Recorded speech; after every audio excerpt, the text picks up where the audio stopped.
When you picture how really high-level decisions get made, you usually imagine a boardroom. Right, yeah, like a big mahogany table. Exactly. A big Huh. table, a whole team of specialists. You've got your financial whiz, a legal eagle, maybe a creative director, and they are all just arguing, Oh, yeah, constant friction. pointing out each other's blind spots. But eventually they hammer out a resilient strategy. It's messy, but that friction, that cross-examination, that is fundamentally how we arrive at the truth. We definitely don't just rely on our first instinct. We actively try to break it. Right. And that breaking process, that's exactly what we're trying to replicate in artificial intelligence right now. It really is. Mm. I mean, we need these generative models to reason through complex, multi-layered problems without hallucinating.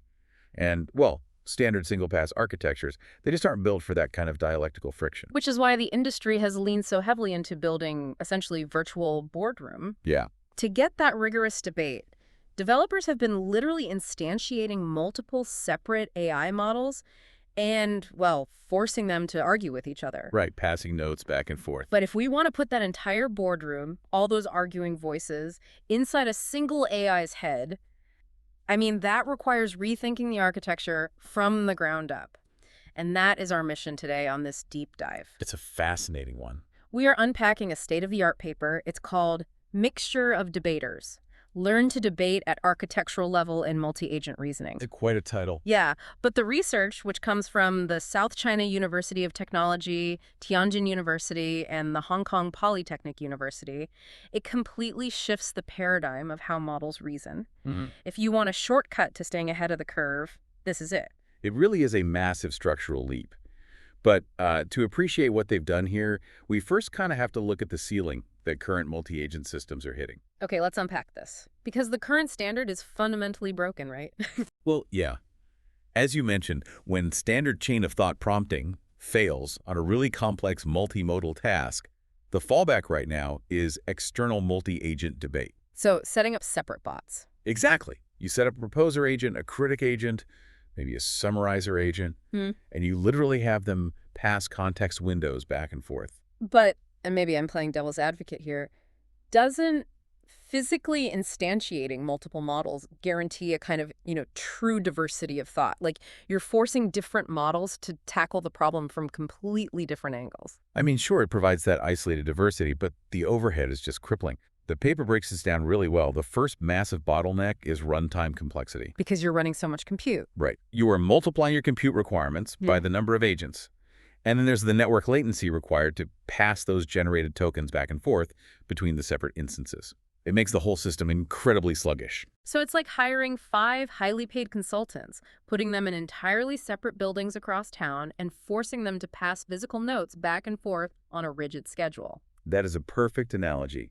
It's an expensive, brute force solution to reasoning. Not exactly a framework you can, deploy locally on your phone. No, definitely not. Right. But the more insidious flaw, the researchers point out, is the framework flexibility, or really the total lack of it. This is locked in. Yeah, external agent systems rely on these fixed, static topologies.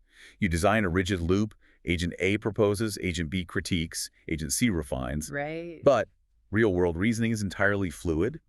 Sometimes you encounter a problem that requires a deep, multi-layered debate over a tiny, minute visual detail. And other times the premise is super straightforward and you just need a quick answer. Exactly. A rigid, hard-coded cycle just cannot adapt its own reasoning topology to the shifting demands of the prompt in real time.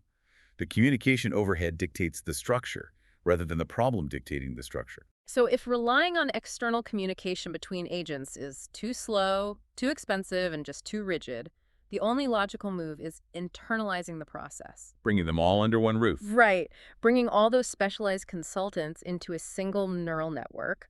And this is where the paper introduces the mixture of debaters architecture. MOD. Yeah, MOD.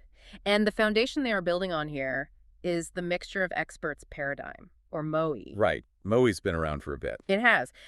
Basically, instead of activating every single parameter for every single forward pass, MOE routes the input to specific, specialized subnetworks. So it gives you the brain power of a massive model with the actual compute cost of a much smaller one. You only turn on the lights in the rooms you're actively using. That's right. But here is the catch: standard MOE is fundamentally a categorization engine. Oh, interesting. What do you mean? Well, It routes a math token to a math expert, or a translation token to a translation expert. It is designed for sparse activation, not for sustained dialectical reasoning. Ah, so a generic MOE model doesn't actually know how to argue with itself. Exactly. That is the crucial distinction. The mod innovation adapts this architecture explicitly for debate.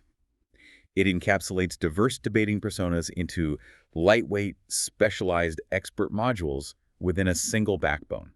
So if you're tired of AI tools that are either, fast but dumb or smart but incredibly slow, this is the architectural breakthrough that bridges the gap. Yes. By doing this, it completely eliminates the inter-agent communication latency. The agents are no longer separate models. They are different pathways lighting up inside the same unified model. Resolving the debate at the speed of thought. Exactly. But integrating all those distinct voices into one system creates a massive orchestration problem. Oh, I bet. It's like traffic control. Very much so. If you put 8 different specialized experts into a single latent space, they need a highly sophisticated traffic control system to maintain a coherent argument. Otherwise, it's just noise. Right, they'd just be shouting over each other. Yeah. And that orchestration was the primary architectural hurdle. In a standard mixture of experts setup, you have a single routing mechanism, one mathematical traffic cop looking at the input and dispatching tokens. Okay. The researchers highlight that for an internal debate, a single router fails completely. Wait, really? Why does it fail? Because the debate isn't just about categorizing the topic, I guess. Right, you have to manage the role of the expert and the temporal stage of the argument simultaneously. You're orchestrating 2 entirely orthogonal dimensions. So mapping out who is talking and what part of the argument we're in. Exactly. You have to assign a role, meaning are we interpreting the data or are we actively critiquing a previous assumption? And second, you have to manage the process flow. Like, are we brainstorming or wrapping up? Yes. Are we in the middle of expanding the debate or are we transitioning into synthesizing a final conclusion? A single routing matrix just cannot mathematically optimize for both the perspective and the process flow at the same time without losing fidelity. Okay, I understand the limitation in theory, but here is where it gets really interesting, but also a bit confusing. I want to push back a little. Sure. Why does it explicitly require decoupling into 2 separate routers? Couldn't you just make one really smart traffic cop, like scale up a single router with enough parameters to handle both the role and the phase? Well, you could, theoretically, but you would lose the combinatorial efficiency that makes Margi so powerful. The paper introduces a dual routing mechanism. Router A handles interpretation, selecting the expert that provides the distinct perspective. Okay. And Router B handles synthesis, selecting the expert that manages the procedural flow of the argument. By decoupling them, the model creates asymmetric combinations on the fly. Let's map that out mathematically. If I have a pool of interpretation experts and a pool of synthesis experts, how does decoupling multiply the pathways? So if you have, say, 8 interpretation experts managed by Router A and 8 synthesis experts managed by Router B, decoupling allows for 8 times 8 or 64 distinct combinatorial routing pathways. Yet you are dramatically expanding the diversity of internal thought without physically adding massive new neural networks to the architecture. It's basically matrix multiplication applied to dialectics. Router A dictates the type of consultant, maybe the spatial reasoning expert, and Router B dictates their action, whether they are brainstorming new ideas or drafting the final response. That's spot on. And the beauty of this dual routing is that it dynamically regulates the reasoning topology we discussed earlier. Meaning it adapts to the difficulty of the prompt? Exactly. If you feed the model a simple, straightforward arithmetic equation, Router B recognizes that an extended debate is just unnecessary. It can essentially bypass the heavy interpretation cycles and route straight to synthesis. Saves time and compute. Right. But if the model encounters a contradictory visual diagram, Router B forces the system to dwell on the anomaly. It loops in multiple conflicting perspectives from Router A before allowing a resolution. It spends compute only when the cognitive load actually demands it. That dynamic topology solves the rigidity problem of external agents perfectly. But man, it introduces a huge stability risk. How so? Well, if Router A and Router B are constantly evaluating tokens, word by word, and dynamically shifting between a defending expert and a critiquing expert, doesn't the model risk losing its train of thought entirely? Yes. The paper refers to this exact instability as stance jitter. Because language models fundamentally process information and make routing decisions at the token level, an internal debate creates absolute chaos. Right, because if you recalculate your routing probabilities on every single fragment of a word, a single ambiguous token could trigger a massive shift in the model's stance. Precisely. That's like a politician changing their core platform in the middle of a single sentence. Like, I believe we should lower taxes, therefore we must raise taxes immediately. It would be absolute chaos. You'd completely lose the train of thought. It would be a fragmented, schizophrenic output. And the empirical data in the study bears that out. When they tested token-level routing for this architecture, it resulted in an erratic switch rate of 0.71. Yeah. That means 71% of the time, from one token to the very next, the model was violently swapping its active expert. Oh, wow. So it's just vibrating between opinions. Yeah, the internal argument couldn't hold a consistent thought for more than a fraction of a second. So how do you mathematically enforce consistency without locking the router into a single pathway and, killing the debate entirely? You need it to be able to change its mind, just not every millisecond. The researchers solved this by introducing something called momentum switching. Rather than relying solely on the routing logits of the current token, the router computes a causal moving average over a sliding window. A sliding window. How big? Specifically, it looks back over the last 16 tokens. Ah, so it's applying a smoothing function to the probability distribution of the router. It forces the current token to be weighed against the recent historical context. Right, ensuring an outlier doesn't trigger an immediate lane change. It aggregates the routing preferences over that 16-token window, which provides enough inertia to carry a complete thought to its natural conclusion. That is so elegant. What does the data look like with that implemented? The payoff is stark. By utilizing this causal moving average, the expert switch rate dropped from that chaotic 0.71 down to a highly stable 0.39. Almost cut in half. Yeah. It maintained short-range consistency to actually articulate a point, while remaining flexible enough to pivot when the semantic topic genuinely shifted. And crucially, this 16-token window wasn't arbitrary. It wasn't just a random guess. No, it was the specific configuration that achieved the absolute highest accuracy on their evaluations. It hit a 37.88% on the highly complex MMMU college-level reasoning benchmark. Which is incredibly hard to do. Okay, so we have this incredibly elegant architecture now, dual routers managing the asymmetric combinations of thought, and momentum switching preventing stance jitter. Yep, the plumbing is all there. But an architecture is just a container. A model doesn't inherently know how to cross-examine itself. I'm looking at their viewpoint shift data synthesis methodology, and they are intentionally injecting epistemic conflict into the training data. They are, yeah. Wait, so they purposefully fed the AI flawed reasoning during training? Why would you teach a model the wrong answer? How do they ensure it actually learns the mechanics of revision, rather than just absorbing the flawed reasoning? Well, it requires a highly structured approach to trajectory topologies. As you noted, you can't just train a model on a data set of pure, correct reasoning and expect it to magically learn how to identify flaws. It has to know what being wrong looks like. Exactly. It has to experience being wrong. So the researchers generated diverse pools of correct and incorrect logic chains and then synthesized specific training trajectories.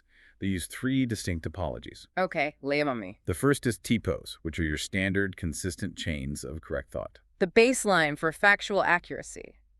Good to have. Right. But the critical topologies are TREV and TROB. TREV represents a trajectory of revision. The model is forced to start with an incorrect premise, recognize the logical failure, and systematically correct its stance. Oh, I see.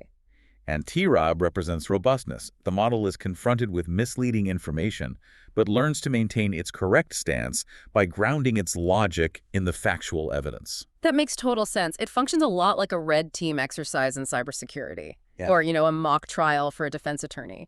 You deliberately introduce a sophisticated, flawed argument so the system can practice the step-by-step process of dismantling it. It's learning the algorithm of changing its mind. The paper provides a phenomenal concrete example of this TREV topology in action. Yeah, I saw that. The high school sports teams, right? Yes, they were training the model on a visual table containing data about high school sports teams. In the prompt, they deliberately fed the model a previously generated flawed chain of thought that incorrectly identified the location of a team called the Lancers as North Valleys, Nevada. So the model receives its own architectural input, telling it the answer is North Valleys. Yes. And the training explicitly forces the model to internally debate that input against the visual grounding of the table. Because the table says otherwise. Exactly. The model has to recognize that the previous expert pulled data from the wrong row. It was trained to generate the explicit revision process, literally outputting. Reviewing the location of the Lancers mascot, it is Reno, Nevada, in the mascot column. Wow. It isn't just memorizing facts, it is being mathematically supervised to evaluate a claim, find the discrepancy, and alter its trajectory mid-response. It's a huge step forward for self-correction. Which brings us to the ultimate question for any state-of-the-art paper. We have internal dual routing, causal moving averages, smoothing the token flow, and a red-teamed training dataset. So what does this all mean? Does this complex internal boardroom actually outperform the brute force external multi-agent debate method? The benchmarking results are pretty definitive, particularly when you look at the efficiency metrics. Compared to external multi-agent debate frameworks, MOD achieves superior accuracy while operating with 3.7 times lower latency. 3.7 times, so it's nearly 4 times faster because it completely bypasses the network overhead of passing context windows between separate models. Exactly. And it achieves an 87% reduction in token consumption. 87%, that's massive cost saving. It really is. But perhaps the most staggering metric is the parameter efficiency. It accomplishes this massive leap in reasoning capabilities while adding only 12 million learnable parameters to the base model. Hey, just 12 million parameters. Yeah. That is basically a rounding error in modern foundation models. Seriously. If you wanted to add a full external agent to a system, you are essentially doubling your parameter count by the billions. Motto is achieving higher accuracy with a microscopic architectural footprint. Right. And to really visualize the gap in reasoning capabilities, the researchers compared MOD against LVA Next, which is a highly capable standard single-pass model. Okay, what was the test? They ran a visual case study using an image of a desk setup. The image clearly shows a separate computer monitor, a keyboard, and a mouse. Pretty standard desktop setup. Right. But LVA Next processes the image and immediately outputs. The image shows a laptop computer on the table. The screen is visible, which is typical for a laptop. Oh man, it relies on a shallow heuristic. It sees a screen on a desk, jumps to the most statistically probable conclusion, a laptop, and just stops its reasoning process entirely. That is the ultimate failure of single-pass logic. But the MOD model takes the exact same image, and you can actually track its internal experts cross-examining those fine-grained visual details. What does it see? It notes the screen, but then isolates the keyboard and the mouse as physically distinct entities. Through its internal debate, it overrides the initial heuristic and correctly identifies it as a desktop setup, explicitly reasoning the presence of a mouse and a keyboard further supports the identification of a desktop. That is wild. It argues itself out of its own hallucination. Exactly. And there's another case study in the paper that highlights this beautifully. It's an action shot of a surfer on a wave. Oh, I remember this one. Yeah, a standard model looks at the image, sees a person positioned above a surfboard in the air, and applies the heuristic that the surfer is about to land a clean trick. A completely superficial read based on overarching themes rather than physical realities. Because surfers jump, so he must be landing a trick. Right. But the debater model actually analyzes the physics. The internal debate isolates the fact that the surfer's feet are no longer planted on the board, the water displacement is erratic, and the board is physically drifting away from the rider's center of gravity. It's looking at the contradictions. Yes. It synthesizes those conflicting visual cues and accurately concludes the player's off balance and the board is slipping away. He's about to fall. It sees the reality of the situation because the architecture is literally designed to look for contradictions. It is a profound shift, moving from relying on statistical probability to demanding logical consistency. It really is. When we synthesize all of this, the paradigm shift here is massive. For you listening, the takeaway is that the future of advanced AI isn't necessarily just building larger, more power-hungry models that drain municipal grids to run external agents. Right, it's about smarter design. The frontier is architectural elegance. By utilizing dual routers and a 16-token sliding window, this paper proves you can build a self-correcting internal boardroom that uses 87% less energy and runs almost 4 times faster. We are moving toward a future where highly complex, self-correcting reasoning can be executed efficiently enough to run locally, directly on your own edge devices. It completely democratizes access to rigorous logical analysis. But before we close, I want to explore one deeply fascinating mathematical mechanic hidden in the training methodology of this paper. Oh, what's that? To make this entire system work, the researchers had to implement a load balancing objective.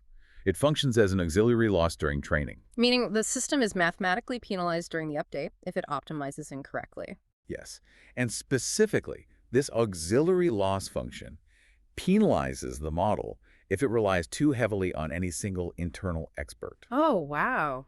Yeah, the algorithm is physically forced to distribute the token routing across the different experts. It must maintain a balanced utilization of voices to minimize its loss function. If it doesn't, it suffers from what the researchers term expert collapse. Expert Right. collapse. It's where one dominant, loud internal pathway hijacks the entire reasoning process and eliminates the dialectical friction required to find the truth. That is incredible. It mathematically outlaws echo chambers. It does, and it Okay. raises a really compelling philosophical question for you to mull over. If the absolute state-of-the-art in artificial reasoning requires a hard-coded, mathematically enforced penalty to guarantee a diversity of perspectives and prevent expert collapse, could human organizations, businesses, policy think tanks, or even our own personal decision-making frameworks benefit from a similarly rigorous load-balancing metric? How often do our own boardrooms suffer from expert collapse simply because we lack a mechanism to force the inclusion of dissented voices? That hits hard. Are we actively ensuring the routing of our own decisions is truly decoupled, or are we just letting the loudest voice in the room bypass the debate entirely? That is a brilliant framework to view our own systems through. Thank you for joining us on this deep dive. Keep questioning the consensus, keep looking for your own blind spots, and we will see you next time.